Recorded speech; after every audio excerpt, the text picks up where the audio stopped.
संक्षेप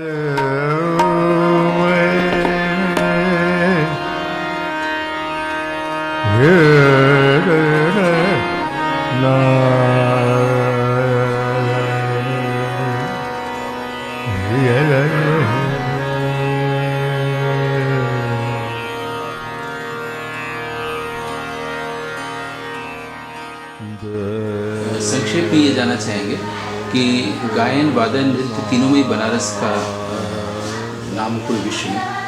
तो जैसे हम लोग शैली बोलते हैं घराना, ग्वालियर गायकी, जयपुर गायकी, तो बनारस घराने की गायकी की कोई स्पेशलिटी है जिसे आप प्रेजेंट करते हैं या उसमें और गायकियों का समावेश है? देखिए, बनारस क्योंकि सबसे प्राचीनतम जगह है, स्थान है। Kashi oldest living city in the world, heritage है। तो एक जनरल नॉलेज की बात यह है कि जो सबसे पुराना शहर होगा वहाँ की संस्कृति सबसे पुरानी होगी, वहाँ का संगीत परंपरा सबसे पुराना होगा। तो यहाँ क्या हुआ कि जो काशी में ध्रुपद धमार से लेके कजरी ठुमरी चैती, इतनी बड़ी परंपरा जो है किसी भी घराने में नहीं है जी। ध्रुपद धमार की भी परंपरा है, ख्याल का भी है, टप्पा का भी है, गुलनक्श भी गाया जाता है, बहुत सारी शैलियाँ गाई जाती हैं। इतनी शैली किसी अन्य घरानों में नहीं गाई जाती है जी। तो उसके वजह से बनारस की गायकी अलग इसलिए हो जाती है कि जहाँ ध्रुपद की गंभीरता है, मीण है, गमक है, वहीं ठुमरी की नजाकत भी है। ये संगम जो है और घरानों में देखने को नहीं मिलता है जी। ये एक बनारस की सबसे बड़ी विशेषता है। और हम लोगों की जो तालीम हुई है, हमारे पिताजी पंडित हनुमान मिश्रा जी, चाचा जी गोपाल मिश्रा जी, तो इन लोगों से एक टर्म यूज किया जाता है चारों पट की गायकी। चारों पट की गायकी का मतलब है कि जिसमें ध्रुपद का भी मीण है, गमक है, धमार का लयकारी भी है और ठुमरी की नजाकत भी है, मुलायमियत भी है, श्रृंगार भी है। तो शब्दों को जीने का मंत्र हमें सिखाया गया कि शब्द को कैसे जिया जाए। तो इसके बाद हमारे यहाँ और दूसरे घरानों के भी लोग हैं, जैसे कि इंस्ट्रूमेंट में सेनिया घराने से हमारे यहाँ आशिक अली खान साहब, उनसे एक परंपरा बनी, मुश्ताक अली खान साहब थे जो देबू चौधरी जी तक होते हुए गया, फिर रामदा के थ्रू कृष्णा जी तक एक ये भी परंपरा चल रही। तो मेरे ख्याल से सेनिया मैयर घराने का समावेश है। तो रविशंकर जी, हाँ, रविशंकर जी और चक्रवर्ती जी दोनों का। तो ये घराने आके बनारस के घराने में ये एसिमुलेट हो गए, सिर्फ समावेश हो गया, ये अपनी अपनी पहचान विशिष्टता बनाए हुए। आपको क्या लगता है? समाविष्ट नहीं हुआ है बल्कि अलग रूप ले लिया। हर आर्टिस्ट का एक अलग रूप होता है। देखिए, जैसे आप किराना घराना लेंगे तो उसमें पंडित भीमसेन जोशी भी हैं और रोशन आरा बेगम भी हैं, गंगूबाई हंगल भी हैं, फिरोज दस्तूर साहब भी हैं। तो सबकी गायकी अलग अलग है, सबका एक्सप्रेशन अलग अलग है। तो घराना एक्चुअली ये बहुत ही मॉडर्न कॉन्सेप्ट है, 300-350 साल का एक कॉन्सेप्ट है। कलाकार की प्रतिभा ही उसका घराना या ये असली बात है। कलाकार के प्रतिभा ही उसके लिए घराना है। किसी व्यक्ति का जन्म अच्छे परिवार में हो सकता है, बहुत नामी, या किसी को अच्छे घराने में हो सकता है, लेकिन अगर उसके अंदर प्रतिभा नहीं है, हाँ, तो वो फिर कुछ नहीं कर सकता। हमको ये लगता नहीं, घराना या गुरु से हम सीखते हैं, लेकिन पेश करते हैं अपने हिसाब से, तभी वो जाके रियल आर्टिस्ट बनता है। भाई देखिए, हमारे संगीत में सबसे बड़ी विशेषता ये है कि मालकोस या भैरव या तोड़ी हजारों साल से आ रही है और इसमें हजारों लाखों कलाकारों ने प्रस्तुति दी। उसने कुछ नयापन लाना है, लेकिन हर आदमी का मालकोस अलग है, हर आदमी का तोड़ी अलग है। ये विशेषता सिर्फ भारतीय शास्त्रीय संगीत में ही हो सकता है, क्योंकि यहाँ ये सेल्फ एक्सप्रेशन का संगीत है। आपके इमोशंस क्या हैं, आपकी तालीम क्या है, आप कितना उसमें अंदर घुसे हुए हैं। एकदम सही। अंत में छोटे छोटे दो और सवाल कि जब आप अपनी स्टूडेंट्स को जो दूसरे परिवार या घरानों शहरों से आते हैं या अपनी रजिश निदेशी को, तो आप उस वक्त घराने या परंपरा की शैली को उन तक सिखाने में ज़्यादा विश्वास रखते हैं या उस फिर प्रतिभा को देख के ही आप कोई ज्ञान देना चाहेंगे? हम लोग की तालीम जो है बड़े ओपन ढंग से हुआ। ये घराने के संकीर्णता में हमारे पिताजी ने हमको नहीं बांधा जी।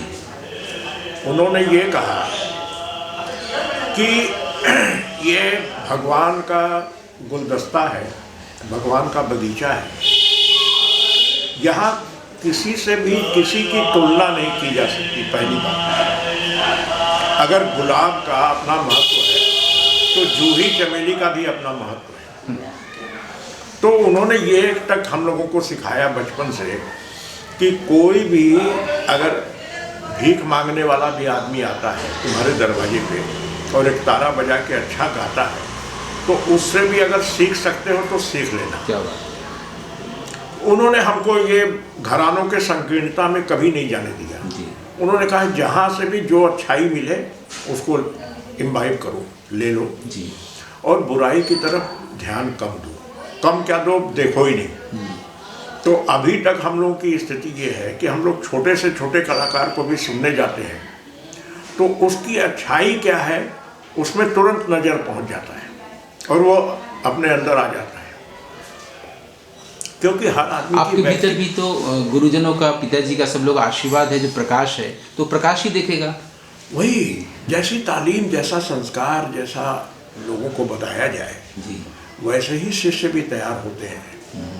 क्योंकि शिष्य जो है एक तो क्या है कि संगीत सीखना जो है ये दुर्लभ इसलिए है कि इसमें अहंकार को त्यागना पड़ता है। जी। अहंकार होगा तो संगीत नहीं होगा। लेकिन जो विद्यार्थी और जगह से सीख के आते हैं जी, उनका एक बायस्ड मेंटेलिटी होता है, एक अहंकार लेके आते हैं, एक इच्छा लेके आते हैं कि हमें कुछ बनना है और जल्दी बनना है, तो वो हो नहीं पाता है। बहुत से लोग आगे बढ़ के भी पीछे आ जाते हैं। यहीं के बहुत सारे कलाकार हैं जिनमें बड़ी प्रतिभा है जी।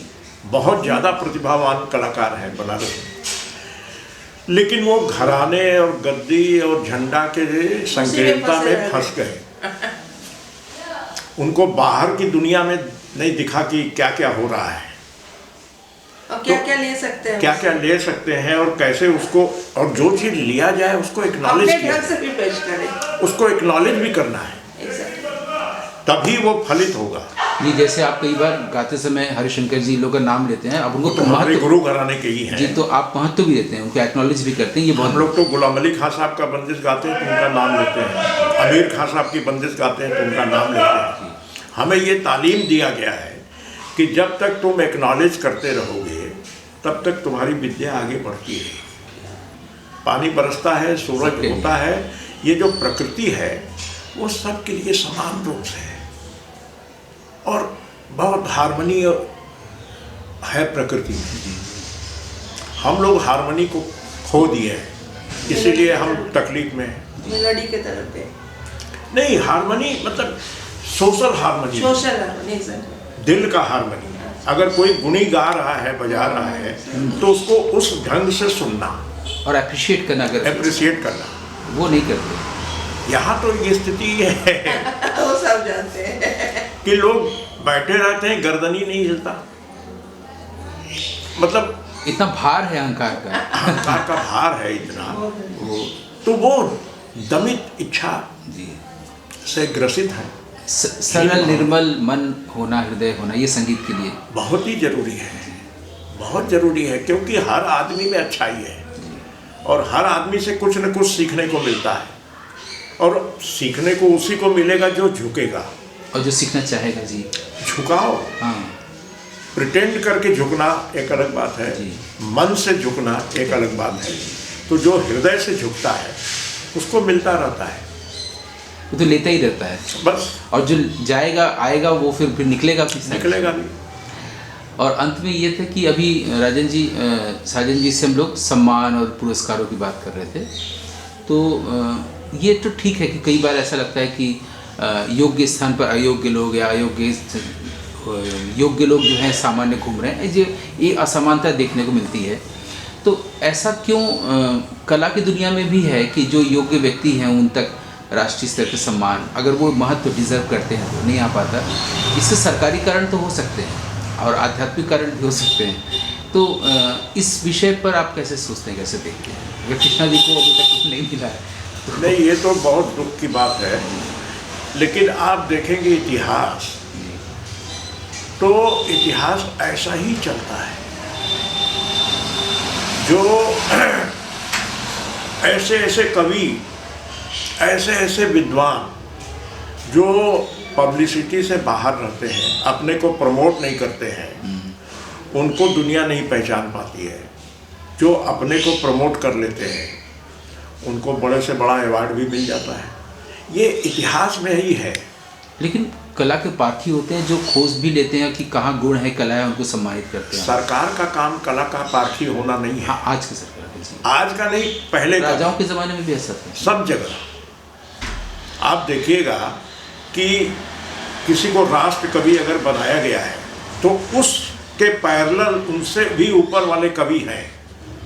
किसी को राष्ट्र संत घोषित किया गया है तो उनसे भी बड़े संत उस समय मौजूद हैं।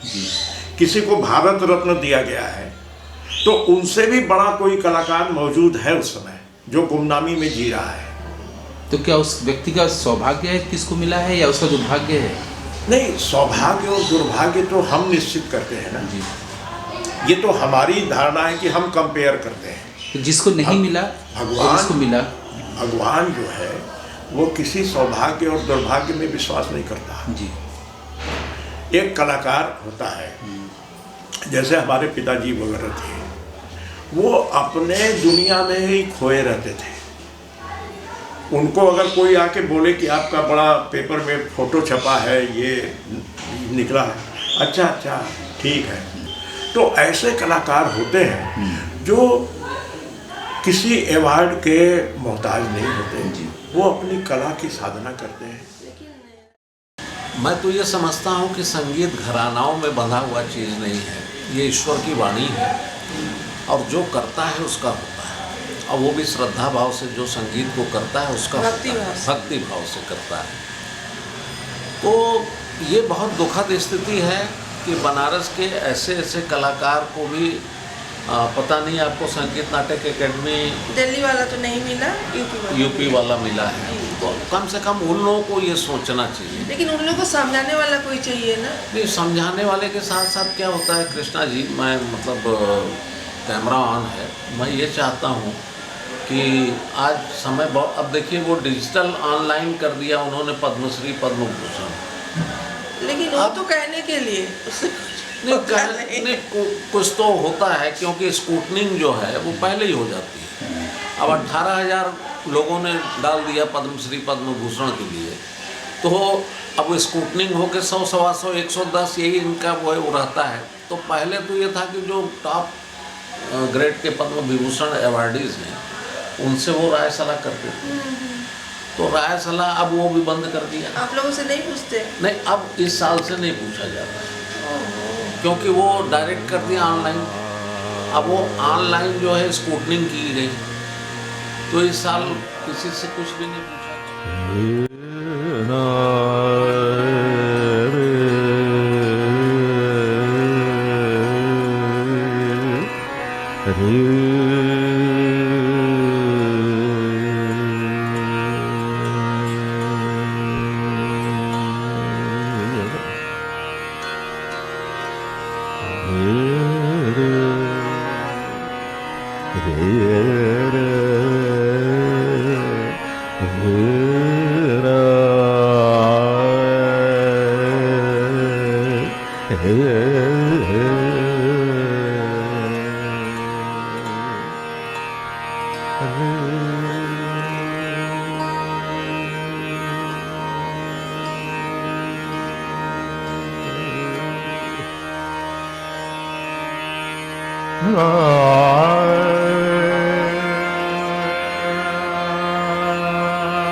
राम।